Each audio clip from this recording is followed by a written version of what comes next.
ओम नमो भगवते वासुदेवाय। परम भगवान श्री कृष्ण को प्रिय है पुरुषोत्तम मास, और ऐसे पवित्र पुरुषोत्तम मास यानी कि अधिक मास में आती है परमा एकादशी। और इसी परमा एकादशी की आप सबको बहुत सारी शुभकामनाएं। इस बार 11 जून 2026 को हम परमा एकादशी का पालन कर रहे हैं।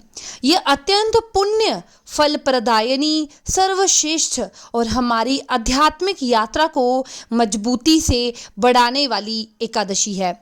इस एकादशी व्रत का पालन करके मनुष्य अपने सहस्त्र जन्मों के पापों का नाश कर सकता है, अधिक से अधिक पुण्य फल प्राप्त कर सकता है और परम भगवान श्री कृष्ण की विशेष कृपा प्राप्त कर सकता है। तो चलिए इसी परमा एकादशी के उपलक्ष्य में हम उससे जुड़ी हुई इस सुंदर पौराणिक कथा का श्रवण करते हैं। आइए आज की परमा एकादशी व्रत कथा आरंभ करते हैं। नारद पुराण में वशिष्ठ मुनि कहते हैं, तावत पापनी देन तश मनुजादिप यावन पवसेचु पद्म नाम दीनम शुभम। इसका अर्थ है कि हे राजन, जो व्यक्ति भगवान हरि जिनकी नाभि कमल सदृश है और उनके पवित्र दिन एकादशी में उपवास नहीं करता, उसके शरीर में सभी पाप बने रहते हैं। तो चलिए परम पवित्र इस पुरुषोत्तम मास में श्रवण करते हैं परमा एकादशी व्रत कथा। अधिक मास के कृष्ण पक्ष में आती है परमा एकादशी। इस एकादशी की महिमा का वर्णन करते हुए स्वयं भगवान श्री कृष्ण कहते हैं कि एक समय युधिष्ठिर महाराज ने भगवान श्री कृष्ण से पूछा, हे मधुसूदन, पुरुषोत्तम मास के कृष्ण पक्ष में कौन सी एकादशी आती है और इसका पालन करने की विधि क्या है? कृपया मुझे इस विषय में विस्तार पूर्वक बताएं। ये सुनकर पूर्व पुरुषोत्तम भगवान श्री कृष्ण ने उत्तर दिया, हे राजन, पुरुषोत्तम मास के कृष्ण पक्ष में आने वाली एकादशी को परमा एकादशी के नाम से जाना जाता है, क्योंकि ये सर्वोपरि परम आध्यात्मिक फल प्रदान करने वाली और जन्म तथा मृत्यु के चक्र से मुक्ति दिलाने वाली भी है। इस विषय में अब मैं और एक पौराणिक कथा आपको सुनाता हूँ, ध्यान पूर्वक सुनिए। अनेक वर्षों पूर्व कामिल्य नगर में एक धार्मिक स्वभाव वाला ब्राह्मण रहता था, जिसका नाम सुमेध था। उसकी एक सुंदर और प्रतिव्रता पत्नी भी थी, जिसका नाम था पवित्रा। अपने पूर्व जन्म में किए गए कुछ पाप कर्मों के कारण सुमेध ब्राह्मण अत्यंत गरीब अवस्था में था। उसके पास ना तो पर्याप्त मात्रा में भोजन था और ना ही धन। वह प्रतिदिन घर घर जाकर भिक्षा मांगता, लेकिन उसकी दुर्दशा के कारण कहीं से भी उसे पर्याप्त भोजन प्राप्त नहीं होता। इस कठिन परिस्थिति के पश्चात भी उसकी पत्नी पवित्रा अत्यंत विनम्र और शीलवान थी। वह अपने पति की संपूर्ण निष्ठा से सेवा करती और उनके पास आने वाली अतिथियों का भी यथोचित सत्कार करती। अतिथि सेवा के चलते कई बार उसे भूखा ही सोना पड़ता और इस कारण से उसका सुंदर शरीर अब धीरे धीरे दुर्बल और शुष्क होता जा रहा था। अपनी पत्नी की दुर्दशा को देखकर सुमेध ब्राह्मण ने अपनी पत्नी से कहा, हे प्रिय, मैं धनवान लोगों के पास भिक्षा मांगने के लिए जाता हूँ, लेकिन मुझे कहीं भी पर्याप्त धन नहीं मिलता। पर्याप्त धन और संपत्ति के बिना गृहस्थ जीवन में संघर्ष उत्पन्न होता है। इसलिए हे मेरी प्रिय पत्नी, यदि तुम मुझे आज्ञा दो तो मैं विदेश जाकर कुछ धन उपार्जन करके आना चाहता हूँ, ताकि हमारी इस कष्टमय स्थिति का अंत हो सके।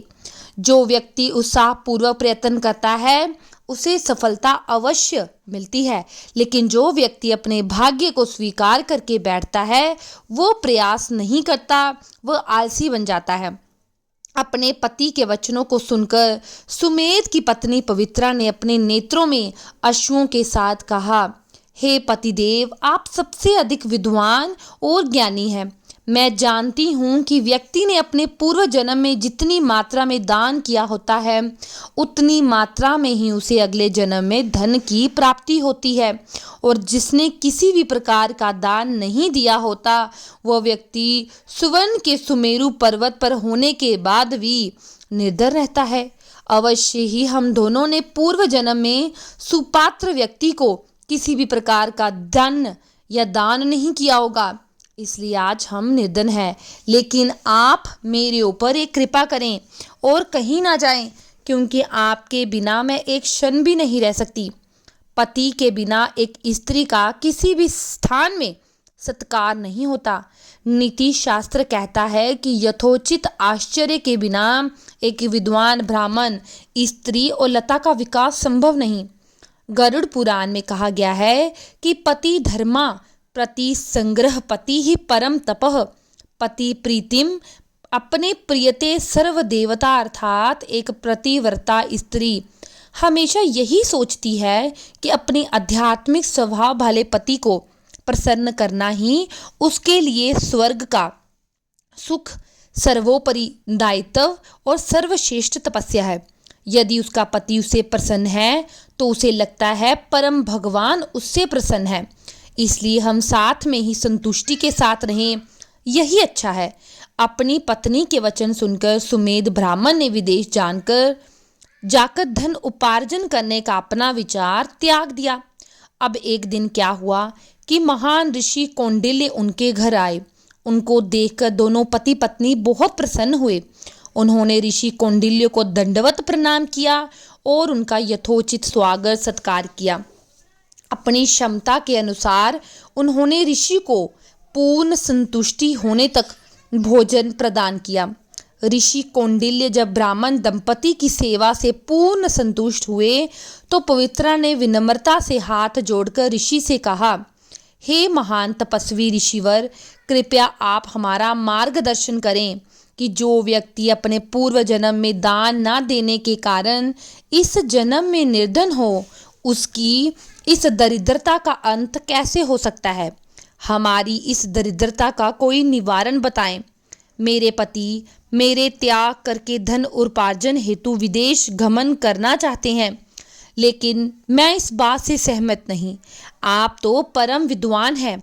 आपके आगमन और दर्शन मात्र से हमारे दुर्भाग्य का अंत हो गया। कृपया आप हमें मार्गदर्शन दें कि कौन से व्रत का पालन करके, किस तपस्या के द्वारा और किस माध्यम से हम अपने इस दुखमय स्थिति से बाहर आएं।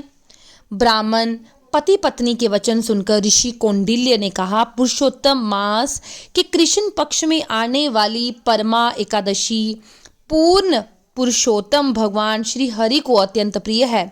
इसका श्रद्धा और निष्ठा पूर्वक पालन करने से यह हमें भौतिक और आध्यात्मिक सुख प्रदान करती है। इस एकादशी के दिन साधक को भगवान के पवित्र नामों का जाप, कथा और कीर्तन करना चाहिए। एक समय कुबेर द्वारा इस एकादशी का पालन किया गया था और उससे प्रसन्न होकर शिवजी ने उन्हें देवताओं का कोषाध्यक्ष बना दिया। राजा हरिश्चंद्र ने जब उसकी पत्नी और बालक को बेच दिया तो उसके बाद इस व्रत का पालन किया, जिसके परिणाम स्वरूप उन्हें अपना राज्य पुनः प्राप्त हुआ और अपने जीवन काल के दौरान उन्होंने सुखपूर्वक राज्य किया था। इस प्रकार कौंडिल्य ऋषि ने पवित्र और सुमेध ब्राह्मण को परमा एकादशी का पालन किस प्रकार किया जाए इस विषय पर मार्गदर्शन दिया। ऋषि द्वारा दिए गए मार्गदर्शन के अनुसार सुमेध ब्राह्मण और उसकी पत्नी पवित्रा ने श्रद्धापूर्वक परमा एकादशी व्रत और उपवास का पालन किया और भगवान हरि की आराधना की। इसके कुछ समय बाद एक ऐसा चमत्कार हुआ कि उन्होंने एक सुंदर राजकुमार को अपने घर की ओर आता देखा। ब्रह्मा के आदेश पर इस राजकुमार ने ब्राह्मण दंपति को सभी सुविधाओं से पूर्ण सुंदर महल भेंट किया। उनकी भक्ति और पवित्रता से प्रसन्न होकर राजकुमार ने उनके जीवन निर्वाह हेतु एक पूरा गांव दान दिया। इस प्रकार इस एकादशी व्रत का पालन करके सुमेध ब्राह्मण और उसकी पत्नी ने अपने जीवन काल के दौरान अनेक सुख सुविधाओं का भोग किया और मृत्यु के पश्चात वैकुंठ लोक में प्रवेश किया। कथा का समापन करते हुए भगवान श्री कृष्ण ने युधिष्ठिर से कहा, हे राजन, इस परमा एकादशी व्रत का पालन करके जो व्यक्ति गंगा और पुष्कर जैसे पवित्र तीर्थ स्थलों में स्नान करने का पुण्य प्राप्त होता है, इसके साथ गाय का दान देने से और सभी धार्मिक अनुष्ठानों का पालन करने से जो हमें फल प्राप्त होता है, वो संपूर्ण फल हमें इस परमा एकादशी का श्रद्धा और निष्ठा पूर्वक पालन करने से मिलता है। तो ये संपूर्ण थी परमा एकादशी की व्रत कथा। मनुष्य जन्म अत्यंत दुर्लभ है, इसलिए इसका उपयोग अपनी आध्यात्मिक उन्नति के लिए हमें करना चाहिए। और अंत में भगवान श्री कृष्ण की आज्ञा से युधिष्ठिर महाराज ने सभी पांडवों, द्रौपदी सहित इस परम कल्याणकारी परम एकादशी का पालन किया और आध्यात्मिक जगत में प्रवेश किया।